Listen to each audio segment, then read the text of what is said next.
కొడుకు పిచ్చనా కొడుకు కొజ్జగాడు వాడు. ఈ తెలంగాణలో ఈ పదం ఎక్కువ వాడరు కొజ్జా అని, ఆంధ్రాలో ఎక్కువ వాడతారు.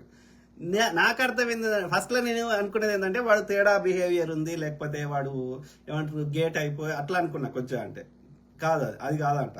ఓకే, కొజ్జా అంటే అది వాడు పెళ్ళాన్ని వేస్తలేడు అని అర్థం అంట. పెళ్ళాంతో సెక్స్ చేస్తలేడు, దానికి కొజ్జా అంట.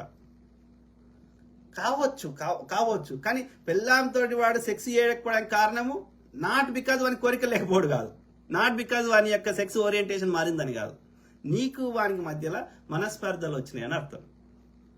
నీతోటి మనసు కలుస్తలేదు అని అర్థం, థాట్ ప్రాసెస్ కలుస్తలేదు అని అర్థం, విభేదాలు వచ్చినాయని అర్థం. విభేదాలు వచ్చినాక దోస్తులు అయితే విడిపోతారు.